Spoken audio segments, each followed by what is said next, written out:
Mencari timba seanak kara di bawah sarang burung tempur. Awal bismillah pembuka bicara. Wabil dirahmati yang maha esa. Bismillahirrahmanirrahim. Assalamualaikum warahmatullahi wabarakatuh. Nama diberi Nurul Huda binti Asfala Yamin, pelajar tingkatan 5 dari SMKA Perempuan Al-Masyhur. Andai patah siap Raja Wali, bertongkat jua hamba kemari, bukan untuk bermadah di sini, tetapi untuk sama-sama kita hayati pada bicara yang berbunyi, bicara buku pada pagi ini.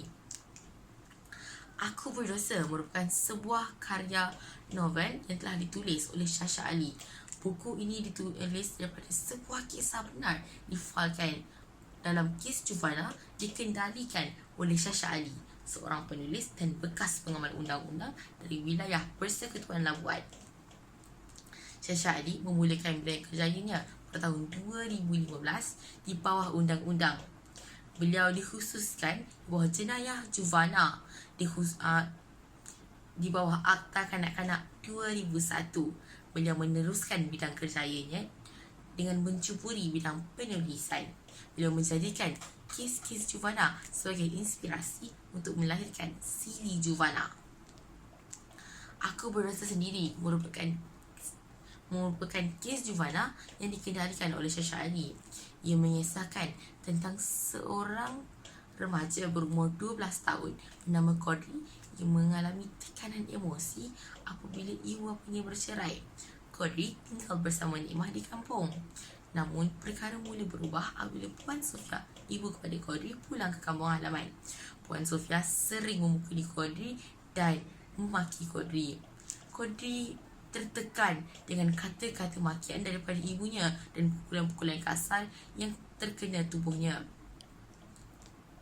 Sehingga satu saat Kodri pun melenting. Ya, lebih baik kau bunuh aku saja. Mungkin itu lebih baik. Tamparan kuat telah terkena bibir Kodri apabila Nikmah mendampar Kodri. Terkejut dengan tamparan kasar itu, Kodri telah melarikan diri pada malam yang gelap.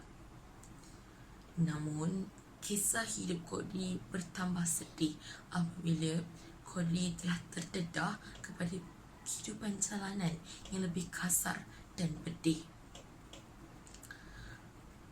Kehidupan Kodri bertambah lebih teruk apabila Kodri bertemu dengan individu yang merosak kehidupannya. Kodri telah terlibat dengan kes jenayah yang berat. Terdapat banyak nilai yang dapat saya dapati dalam buku ini. Namun 3 nilai utama ialah nilai keinsafan. Kodri sendiri insaf dengan jenayah yang telah dia lakukan dan berjumpa dengan polis untuk menyatakan kisah sebenar. Walaupun dia ditangkap dan dibasukkan dalam lokap dan menjadi salah seorang daripada kes Juvana, namun keinsafan Kodri layak dijadikan contoh kepada semua orang. Nilai yang kedua ialah nilai kasih sayang dan nilai keluarga. Kodri yang sepatutnya menerima sokongan emosi daripada kedua ibu bapanya, namun dibalas dengan tamparan kasar, pukulan kasar dan makian dan maki hamun yang akhirnya menyebabkan Kodri memilih untuk melarikan diri yang terjebak dengan jenayah-jenayah yang berat. Nilai yang ketiga ialah nilai kesempatan kedua. Kodri walaupun pernah melakukan kes jenayah yang berat, Kodri layak menerima peluang kedua untuk menginsafi diri dan menjadi seorang yang lebih baik. Buku ini menunjukkan bahawa setiap perbuatan mempunyai konsekuensi tersendiri. Oleh itu, saya sangat mengesyorkan buku ini dibaca oleh semua orang.